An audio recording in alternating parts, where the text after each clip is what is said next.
I guess this is the week of trailers.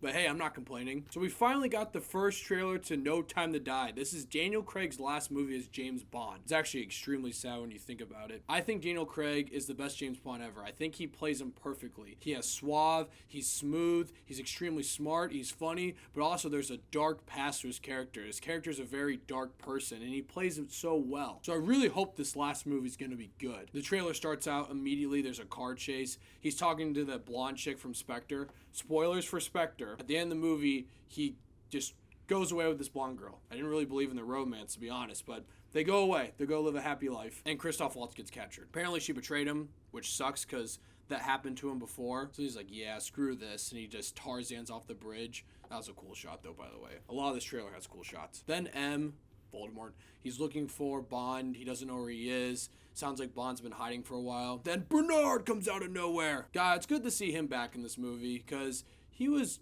great in Casino Royale. He was good in Quantum of Solace. He's barely in it, though. And it seems like it's one of the only people Bond can trust.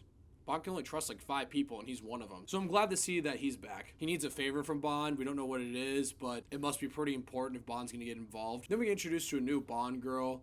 And I think this is the Bond girl that everyone was freaking out on Twitter. You know what Twitter freak out I was talking about. You know, the one where it was like, oh my god, James Bond can't be a woman, what the fuck? Yeah, that one. She's not James Bond. She's just another 00 agent. I'm pretty sure 00 agents can be women, so I don't know what the big deal was. But yeah, she's a 00. She's been 00 for like 2 years. And that makes me think that Bond's been gone for a really long time. Maybe even longer than 2 years. He sees Q again, and Q's like, oh, I guess you're alive. So it makes me think that a lot of people thought he was dead for this whole period of time. I love the scene though when he goes to MI6, I'm assuming. The guy asks his name and he says Bond, and like the desk person just looks at him like he's just crazy. Like, how am I supposed to know your name? This blonde girl from Spectre must have really screwed shit up in his head, because when he sees her in the hallway, he's like stunned. He's like shell-shocked. And then we see Christoph Waltz.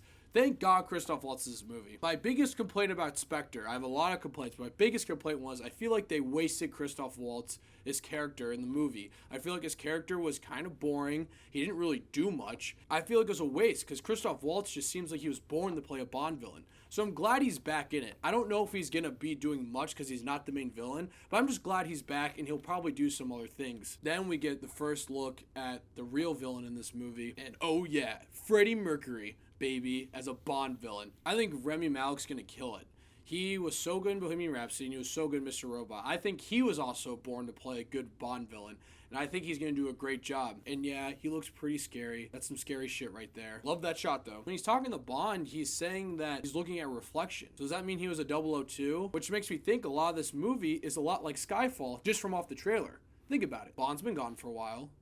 They need him back, and the villain is an ex MI6 or 00. Sounds like the movie's a lot like Skyfall, which personally I think that'd be kind of disappointing.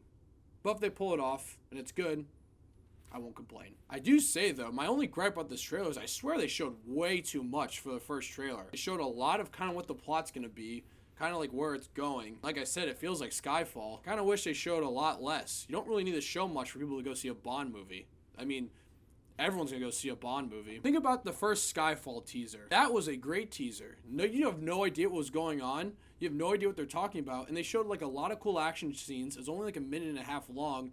And you get the perfect tone from the movie. This trailer, I just feel like shows way too much. Granted, I haven't seen the movie yet, so I don't know how much the trailer is actually showing. That's just the first vibe I got from the trailer. I just felt like it showed so much. Then we just get a montage of a bunch of Bond action with the Bond theme song playing, and it's so cool. I mean, if you're a James Bond fan, how can you not get excited? That is what it's all about. Yes, the story's important, and the characters, and if the plot makes sense, but you have to admit, one of the main reasons you go see James Bond movies is just crazy action set pieces that are so well done. I mean, God, look at this motorcycle jump. It's so cool. I can't stress that enough of how good the action looks in this movie. I'm going to botch the director's name, so I'm not even going to try to say it. I trust him. He directed all 8 episodes of True Detective Season 1, and I say that is arguably one of the best seasons of television of all time. In the 4th episode, that one shot that's like 20 minutes long when Matthew McConaughey goes undercover, I mean, that is masterful stuff. I trust him to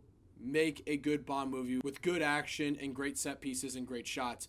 I just hope the script is good. I hope that it follows some of the dynamics of Casino Royale and Skyfall. I hope it's more about like characters and the story, and then you add action to it to make it better. because it felt like Quantum of Solace was just an action movie. And then Spectre, I don't even know what Spectre really was. It was a kind of a mixture of everything, but it was just kind of boring. I don't know. And the last thing you see in the trailer is the Aston Martin. It's got miniguns on the lights and just doing donuts, just taking people out. I mean, that is totally James Bond. How can you not get excited about that? In the end, though, I really liked this trailer. I thought it gave us a good vibe to this Bond movie, and it got me excited. It's been a while since we've seen James Bond. And the track record of Bond movies go, this should be good. If you think about it, all the odd number Bond movies with Daniel Craig have been good. Casino Royale, amazing. Skyfall, amazing. But then all the even numbers suck. Quantum of Solace, yeah.